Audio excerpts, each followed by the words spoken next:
نحمده ونصلي على رسوله الكريم أما بعد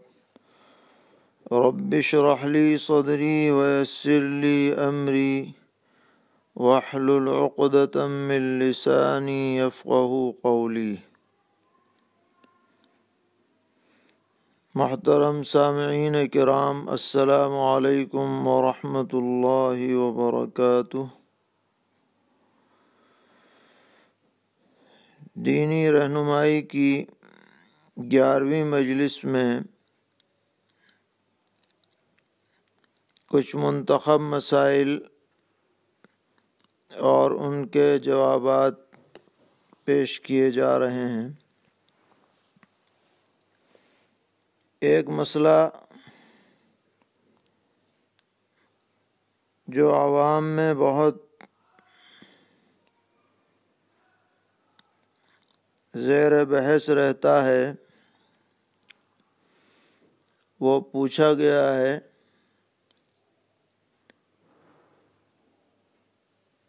کہ ایک صاحب کہتے ہیں کہ لفظ ضاد کو دال کے مخرج کے ساتھ پڑھنا چاہیے،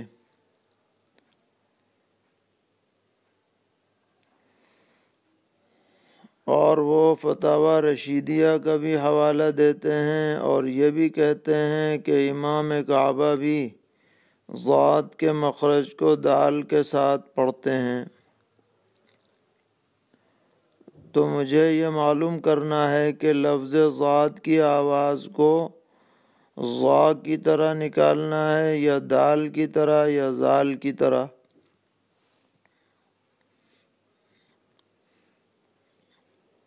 تو اصل میں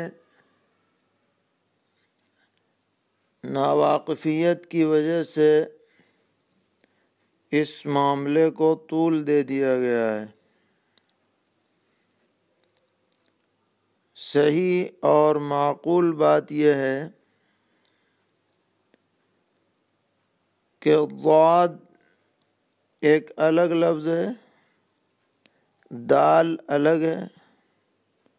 ضا الگ ہے، زال الگ ہے، زا الگ ہے۔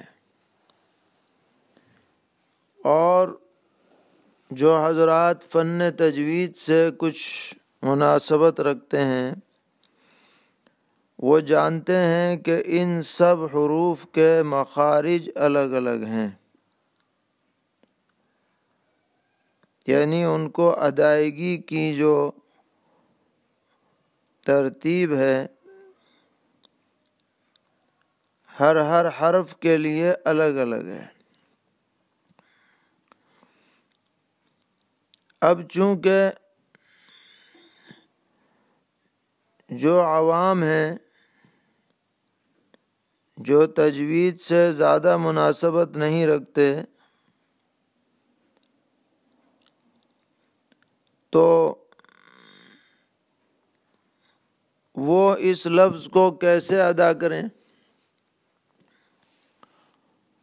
تو اولاً تو حکم یہ دیا جاتا ہے کہ ہر آدمی جو قرآن پاک پڑھے وہ صحیح مخارج سے حروف ادا کرنے کی مشق کرے، چاہے وہ ناظرہ خواں ہو، چاہے وہ حافظ قرآن ہو، چاہے وہ عالم ہو، چاہے غیر عالم ہو، کیونکہ قرآن پاک کو صحیح پڑھنا یہ ہر مسلمان کی ذمہ داری ہے۔ اس لیے پہلی بات تو یہی کہی جائے گی کہ ہر مسلمان قرآن پاک پڑھتے وقت جب حرف ضاد آئے یا کوئی بھی حرف آئے تو وہ اس کے اصل مخرج سے نکالنے کی کوشش کرے۔ مثال کے طور پر غیر المغضوب علیہم ولا الضالین،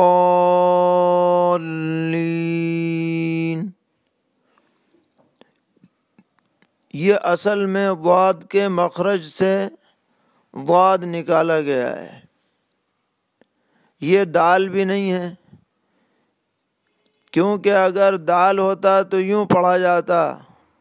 غیر المغضوب علیہم ولا الضالین، یہ بھی صحیح نہیں ہے، اور یہ زال بھی نہیں ہے، کیونکہ اگر زال ہوگا تو یوں پڑھا جائے گا غیر المغضوب علیہم ولا الضالین، یہ بھی غلط ہے۔ تو ہمیں تینوں میں فرق کرنا ہے، اور جو صحیح مخرج ہے اس سے حرف کو نکالنے کی پوری کوشش کرنی ہے۔ غیر المغضوب علیہم ولا الضالین، یہ اس کا صحیح مخرج ہے، اور عام طور پر جو ائمہ حرم ہیں وہ بھی اسی طریقے پر ادائیگی کی اکثر کوشش کرتے ہیں۔ اب کوئی آدمی فرض کیجئے کہ وہ کوشش کے باوجود وہ صحیح مخرج سے ادا نہیں کر پا رہا، تو اب اس کے لیے بطور مشورے کے یہ کہا گیا کہ بجائے بالکل زا اور ذا اور ضا اس طرح نکالنے کے، اگر تم اسے دال کو پر کر کے نکالو گے تو شاید ضاد کے مخرج کے قریب قریب آواز نکل جائے گی۔ تو کوشش تو اصل مخرج سے نکالنے کی ہے، یہ نہ سمجھیں آپ کے بعد دال کو نکال دو تو مقصد پورا ہو جائے گا، یہ غلط فہمی ہے۔ اور حضرت گنگوہی رحمۃ اللہ علیہ یا ہمارے دیگر جن اکابر نے پر دال والی بات فرمائی ہے وہ اسی مناسبت سے فرمائی کہ جو شخص فرق نہ کر سکتا ہو، کوشش کے باوجود صحیح ادا نہ کر سکتا ہو، تو جب تک وہ صحیح ادا نہ کرے تو یہ صورت اپنا لے، ورنہ تو بہرحال اسے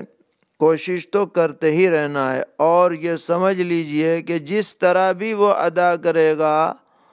اس کی نماز درست ہو جائے گی۔ ہاں کوئی شخص بالقصد بالارادہ غلط حرف نکالے قدرت کے باوجود تو یقیناً اس کی نماز خطرے میں رہے گی۔ اس لیے اس معاملے کو ایسا موضوع بحث نہیں بنانا چاہیے کہ بس ہر ایک دوسرے کی نماز کو خراب کرنے کا فتویٰ لگاتا رہے، بلکہ اس میں جو تفصیل ہے اس کو پیش نظر رکھنا چاہیے۔ ایک سوال یہ کیا گیا ہے کہ جہری نماز میں امام صاحب نے فرض کی آخر 2 رکعتوں میں یا 1 رکعت میں سورہ فاتحہ مکمل یا نصف بالجہر پڑھ دی، تو پڑھنی چاہیے تو تھی سرن آہستہ آواز میں، لیکن زور سے پڑھ دی، تو یہ بہتر تو نہیں ہوا، لیکن نماز ہو گئی، کوئی سجدہ سہو بھی واجب نہیں ہے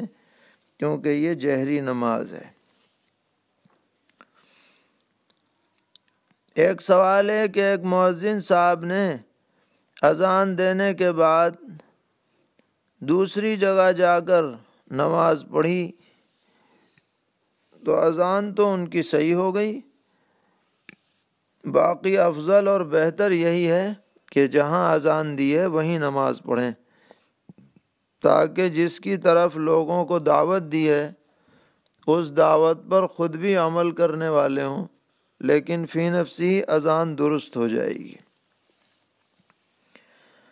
ایک سوال یہ کیا گیا ہے کہ غائبانہ نماز جنازہ صحیح ہے یا نہیں ہے، یعنی کسی شخص کا کسی دوسرے شہر میں انتقال ہو گیا، ہمارے عزیز قریب کا یا اور کسی کا، اور ہم وہاں جا نہیں سکتے تو ہم یہیں سے ان کی نماز جنازہ پڑھ لیں، اس کو غائبانہ نماز جنازہ کہا جاتا ہے۔ تو بعض دیگر ائمہ کے نزدیک تو اس کی گنجائش ہے کہ غائبانہ نماز جنازہ پڑھ لی جائے، لیکن فقہائے احناف کے نزدیک غائبانہ نماز جنازہ صحیح نہیں ہے۔ جو حضرات اجازت دیتے ہیں وہ حضرت نجاشی رضی اللہ تعالی عنہ کی نماز جنازہ کے واقعے سے استدلال کرتے ہیں کہ اصحمہ نجاشی جو حبشہ کے بادشاہ تھے اور جو اسلام لا چکے تھے، ان کی وفات کی خبر جب بذریعہ وحی نبی اکرم صلی اللہ تعالی علیہ وسلم کو ملی تو آپ نے صحابہ سے فرمایا کہ چلو ان کی نماز جنازہ پڑھو، آج ایک مومن کا انتقال ہو گیا۔ تو آپ مسجد سے باہر تشریف لائے اور جنازہ کی نماز غائبانہ ادا فرمائی۔ اس واقعے سے استدلال کرتے ہوئے ان ائمہ نے نماز جنازہ غائبانہ کی اجازت دی ہے، لیکن فقہائے احناف یہ فرماتے ہیں کہ یہ حضرت نجاشی کی خصوصیت تھی، اور یہ کہ من جملہ معجزات میں یہ واقعہ داخل ہے کہ اللہ تبارک و تعالی نے بطور معجزہ نبی اکرم علیہ الصلاۃ والسلام کے سامنے سے سب فاصلے ہٹا دیے تھے، اور حضرت نجاشی کا جنازہ گویا کہ آپ کے سامنے تھا۔ اور اس تخصیص کی دلیل یہ ہے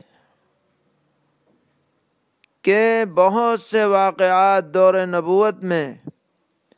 ایسے پیش آئے، اور اسی طرح دور صحابہ میں بھی پیش آئے کہ دوسری جگہ پر لوگوں کی وفات ہوئی لیکن کوئی غائبانہ نماز جنازہ نہیں پڑھی گئی۔ اگر یہ حکم شرعی مستقل ہوتا اور یہ سب کے لیے ہوتا تو اور جگہوں پر بھی یہ صورت سامنے آنی چاہیے تھی، یہ نہیں آئی، اس لیے حضرات فقہائے احناف نے فرمایا کہ بھئی غائبانہ نماز جنازہ نہیں پڑھی جائے گی، البتہ درود پڑھو، استغفار پڑھو، ان کے لیے دعائے خیر کرو، اپنی میت اپنے انتقال کر جانے والوں کے لیے، کیونکہ جنازے کی نماز بھی ایک طرح سے دعا ہی ہے میت کے لیے، وہ اور شکلوں میں بھی ہو سکتی ہے۔ یہ نقطہ نظر ہے حضرات احناف کا۔ ایک مسئلہ موجودہ وبائی مرض کورونا وائرس کووڈ-19 کے بارے میں پوچھا گیا ہے کہ ایک ڈاکٹر صاحب کی ڈیوٹی کورونا کے مریضوں کی دیکھ بھال میں لگی ہوئی ہے، اور کورونا سے بچنے کے لیے جو مخصوص لباس پہنایا جاتا ہے اس میں گرمی کی وجہ سے پسینہ بہت نکلتا ہے، جس سے روزے میں کمزوری محسوس ہوتی ہے، اور خود مرض لگنے کا بھی اندیشہ ہو سکتا ہے، تو کیا اس کی وجہ سے روزہ چھوڑ سکتے ہیں؟ یہ انہوں نے سوال کیا ہے۔ تو جواب یہ ہے کہ پوری کوشش کرنی چاہیے کہ ایسے وقت ڈیوٹی ہو کہ روزے پر اثر نہ پڑے۔ مثلا رات میں ڈیوٹی ہو، یا ایسا ہے کہ شام کے وقت میں ڈیوٹی ہو، ظہر کے بعد سے، عصر کے بعد سے جب افطار کا وقت ہو تو کچھ کھا پی لیا جائے اگر بسہولت ممکن ہو۔ لیکن اگر بالفرض بچنے کی کوئی شکل نہیں نکلتی ہے تو یہ نہیں کہ پہلے ہی سے روزہ نہ رکھا جائے، بلکہ روزے سے رہیں۔ اگر اس لباس کو پہننے کے بعد بالفرض حالت غیر ہونے لگے اور پیاس بے قابو ہو جائے اور تحمل کی طاقت نہ رہے، تو جیسے دیگر کسی عذر کی وجہ سے روزہ چھوڑنے کی گنجائش ہوتی ہے، اسی طرح اس وقت روزے چھوڑنے کی گنجائش ہوگی،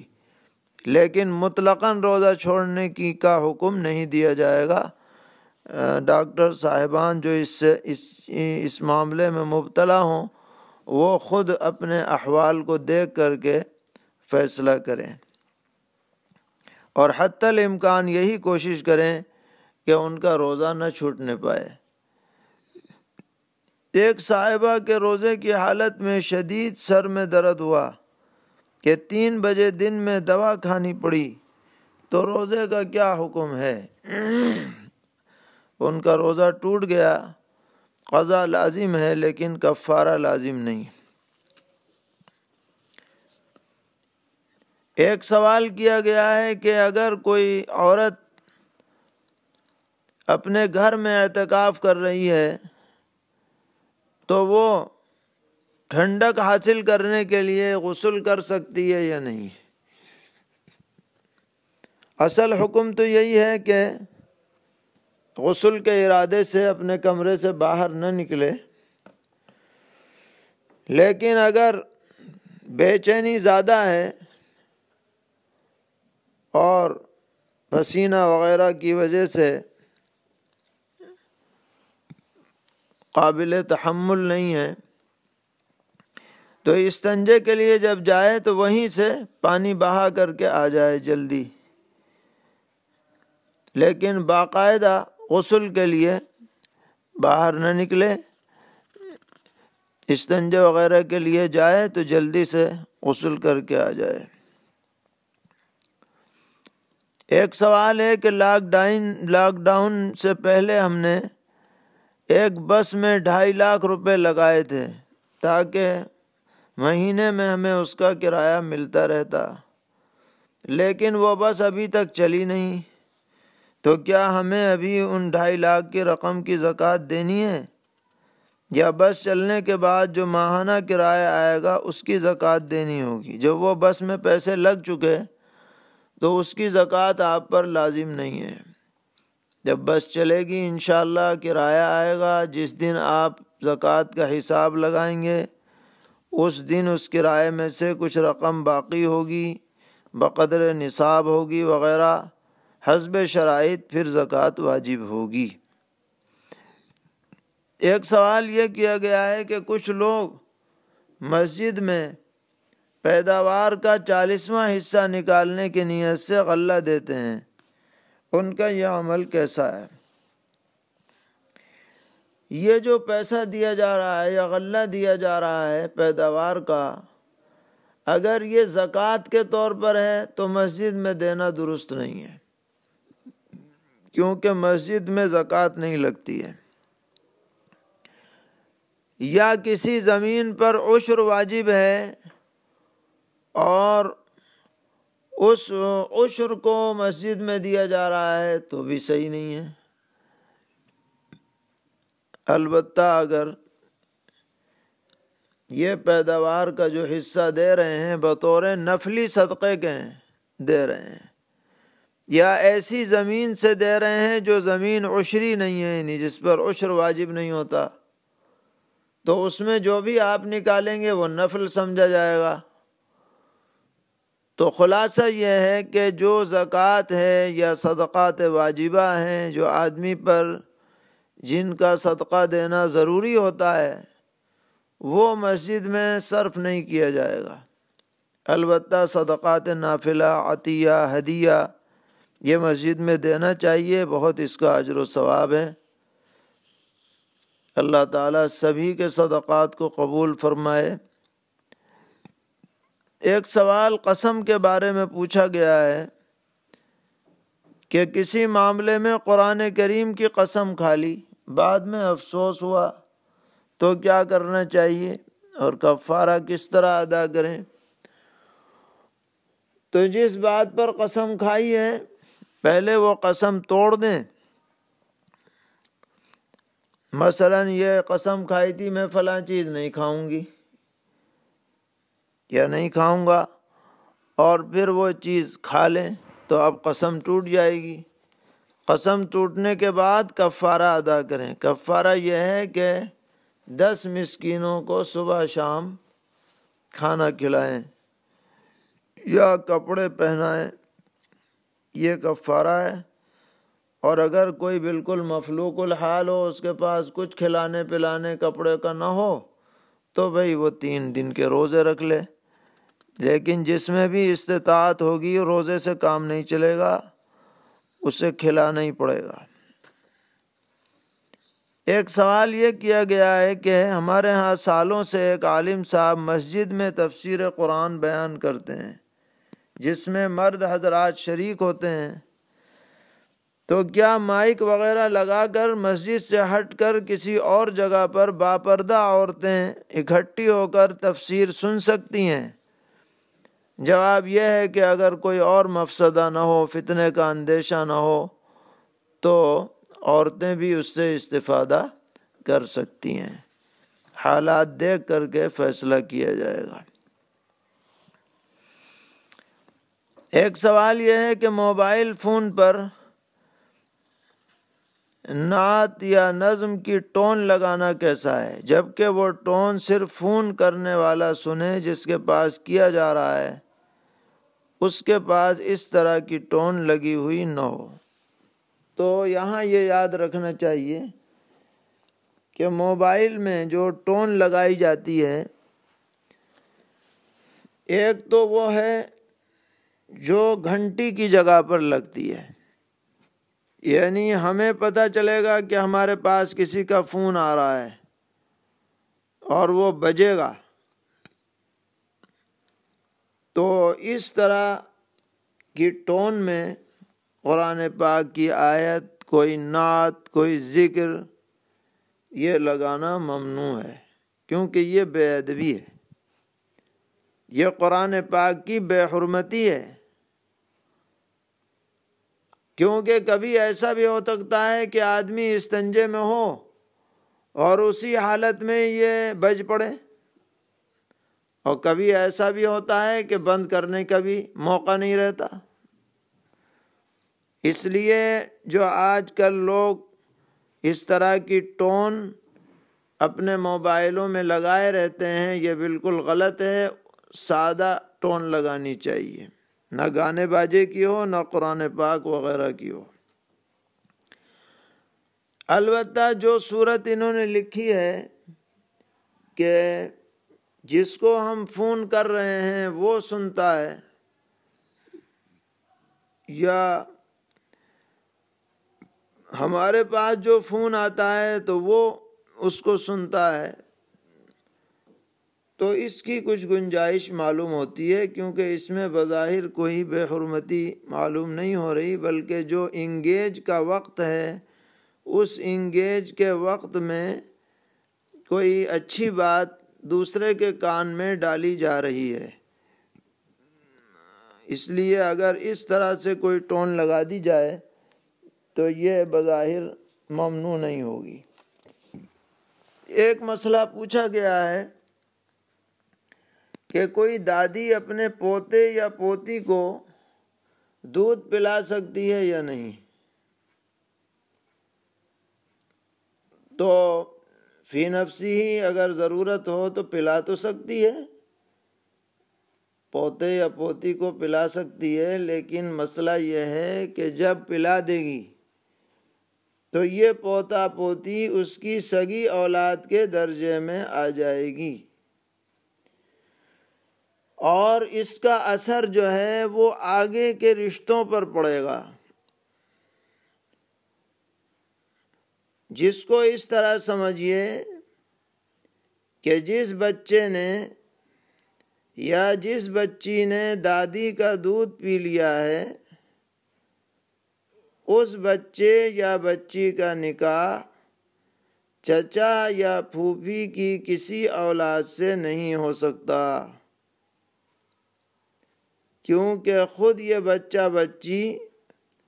ان اولادوں کے لیے چچا یا پھوپھی کے درجے میں ہو جائے گا، کیونکہ دادی کی جو اولاد ہیں وہ اس پوتے کے لیے یا تو چچا ہوگی یا پھوپھی ہوگی، دادی کی اولاد۔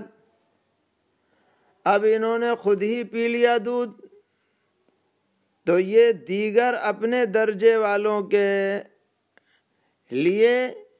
چچا اور پھوپھی کے درجے میں آ گئے، لہذا ان سے کسی کا رشتہ نہیں ہو سکتا۔ اور یہ بات فقہا نے لکھی ہے کہ جب بھی کوئی عورت کسی کو دودھ پلائے، اپنا رشتہ دار بچہ ہو یا غیر کا بچہ ہو، تو اس دودھ پلانے کی بات کو سارے لوگوں میں عام کر دینا چاہیے، بتا دینا چاہیے کہ بھئی ہم نے فلاں بچے یا بچی کو دودھ پلایا ہے، کیونکہ یہ جو حرمت رضاعت ہے،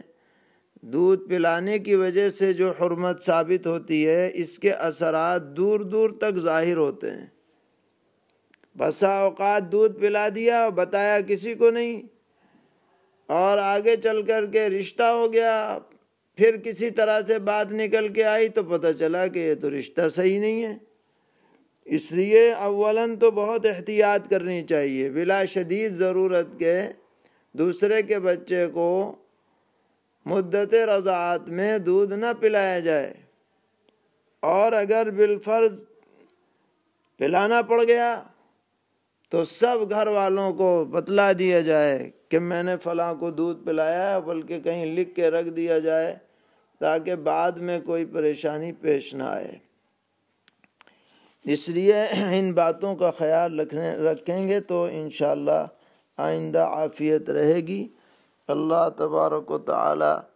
ہم سب کو دین پر چلنا آسان فرمائے اور ہر سطح پر دینداری عطا فرمائے، ہر قسم کے شرور اور فتن سے کجروی سے ہم سب کی پوری طرح حفاظت فرمائیں، دین پر استقامت نصیب فرمائیں۔